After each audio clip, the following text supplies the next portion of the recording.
Shake, rattle, and roll. We're gonna shake, rattle, and roll. We're gonna shake, rattle, and roll. It's Breakfast with Bob. Poncho Man! There's our guy. We are brought to you by HOKA, Polar, UCAN, Velofix, Normatec, Active, Canyon Form Goggles, Amp Human, and Four Seasons Resort Hualalai. We're here at Huggo's on Rocks for the 10th year in a row. Our next guest, 7th last year. He's won Ironman UK, and in August, how many miles in 12 hours? 325 miles. 325 miles, averaging 300 watts in 12 hours. Give it up for Joe Skipper. You're a crazy man. So usually when someone is doing that much cycling, it's because they have a running injury, I'm guessing. Yeah. So I got an injury in end of May, June time, and I couldn't run for about 2.5, 3 months. So it got to the point where I thought, well, I need a race to keep my motivation up. And the 12-hour time trial, like the national championships, were down the road from where I live. So I thought, well, let's give it a go and see how it goes. And you set the record. I did set the record, yeah. That's pretty cool. You're 7th last year, and when you look at 7th place here, we had 4 guys. It was you and Timothy O'Donnell and Matt and Braden Currie, all really within 2 minutes and maybe 30 seconds or something. Yeah, it was. It got mega close with about 4 miles to go. I think there was about 30 seconds between us. Yeah. And then because Matt was like catching up with Braden, that kind of gave him a bit of a boost, and then them two got in a race and they kind of like pulled away from me a bit. And I think at the end there was a few seconds between Matt and Braden, and Matt was probably about a minute ahead of me, something like that. Yeah, and Timothy was 4th, but the racing you're racing on the Queen Highway really in the last few miles of this race. It used to be people were spread out. Not anymore. Yeah, and you're worried that people are going to come back from behind. Right. And you never want to look over your shoulder because people know that you're suffering, don't they, if you look over your shoulder. So you don't know who's coming up from behind. You just try and focus on the people in front. Wasn't there a point a few years ago where you almost left the sport? You were going to hang it up? Yeah, that was cool. That was probably back in like 2015. Like it got to the point where I was doing Ironman Texas, and I thought, well, see if I get a good result, then I'll carry on. But if I don't, then I'm not going to. But it was because of financial reasons, I was like, I'd been doing it and like I'd been putting a lot into it, and I thought at the time, like, if I don't get a result, then there's no way I can like afford to do it. And luckily, I got 2nd place in it, and the rest is history, as they say. So from 2nd place, you got some sponsorship. Or maybe I got some money got some decent prize money, and then I got more sponsorship after coming to Kona that year. Right. Because I think that kind of like people are more aware of you, and then you meet people out here, don't you? And then I got an okay result. 13th, first time out here was like all right, and I got like talking to sponsors and stuff, and then like I picked a few sponsors up from that, and then that really helped. And then 2016 like had a good year as well. So when you're dealing with injuries like you had this year. And obviously, when you come off of 7th place, you want to move on to the podium, you want to win the race. What do you think led to the injuries? Were you just running too much? I think, to be honest, it was doing gym training. Like, I was doing some squats in the gym. Yeah. And the guy who was, like, giving me a plan was trying to get me to go deeper for the squats. Oh. And I think I went too deep, and I, pulled my muscles, right. Or tore my muscles, like, right in where my hip flexor is. And that was what I think caused it. Or it certainly weakened it, and then obviously continuing to run on it without knowing how bad it was made it go. But I think it was caused a bit from the gym stuff. Right. I'm probably not that flexible in the hip flexor, and I shouldn't go as deep. So that was. And the thing is, when you get to 7th place, you can be in the hunt, so you're going to do other things. Okay, it's time to add some gym work.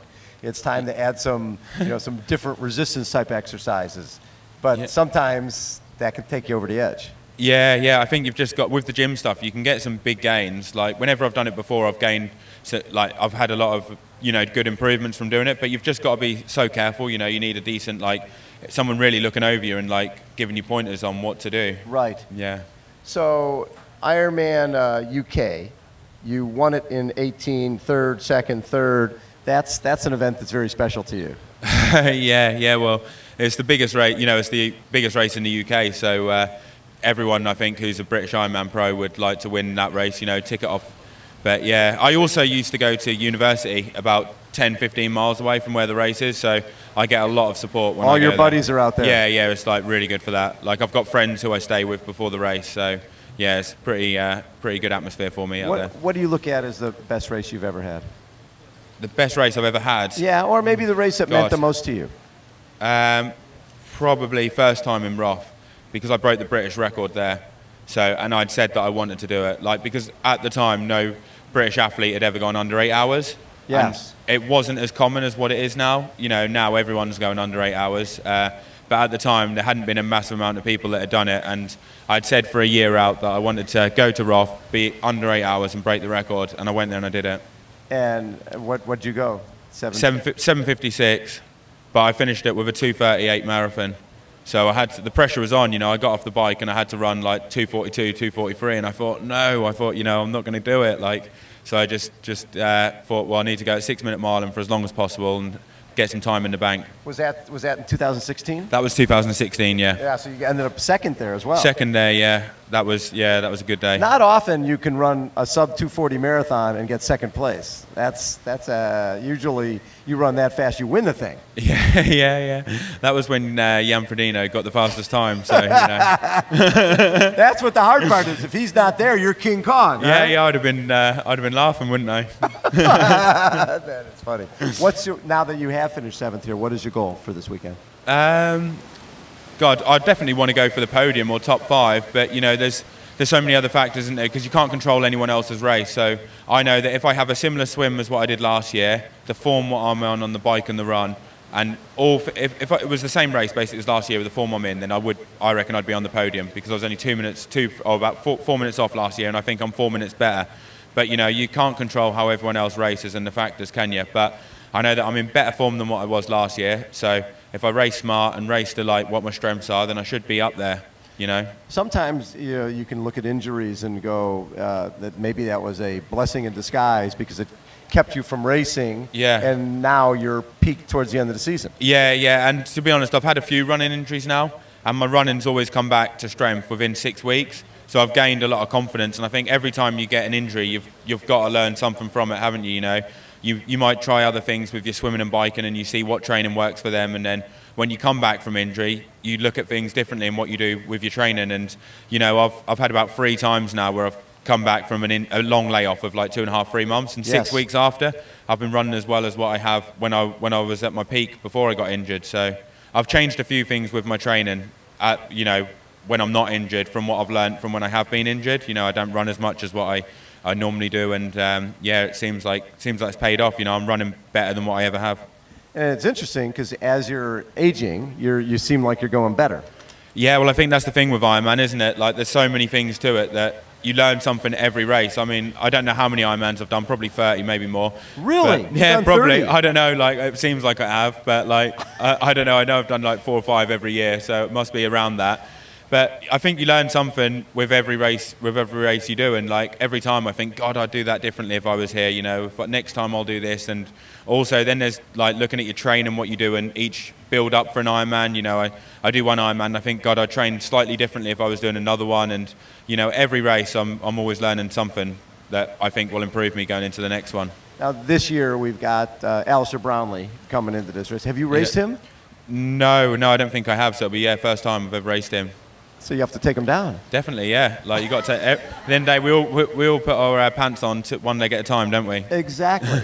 And he hasn't done 30 Ironmans. Yeah, exactly. Yeah. But you know, Gomez was here last year, and I think people were saying that he's going to win, and I think he was 11th place. So you know, you never know. Kona doesn't. It doesn't matter who you are. You know, everyone suffers on the Queen K in the heat, so it doesn't take any prisoners. Do you think one of your strengths is you understand that because you've done so many races that you're going to have some dark times during the race and you just have to sort of suck it up and get past it? Yeah, definitely. And I think the dark times out here are a lot worse as well. They're darker. It's just soul destroying, isn't it? You know, you come out the energy lab and you turn right, and then as far as you can see, you've got to run, and then the heat's beating down on you, and you're like, God, I'm absolutely boiling. Like, you know, I'm so thirsty.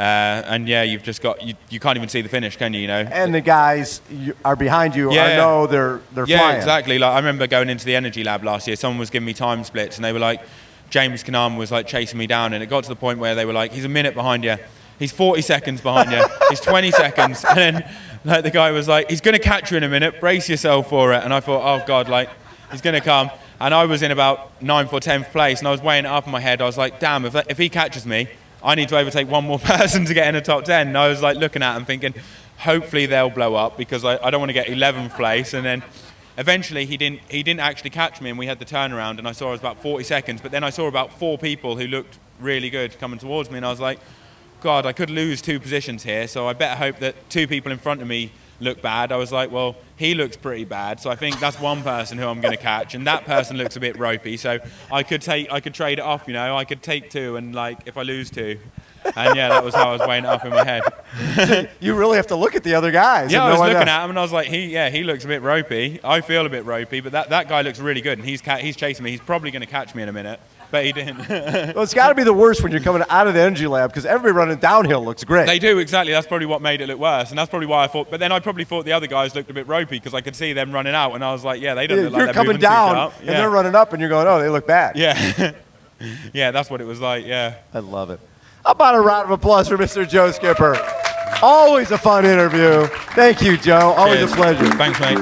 Shake, rattle, roll. Shake, rattle, roll.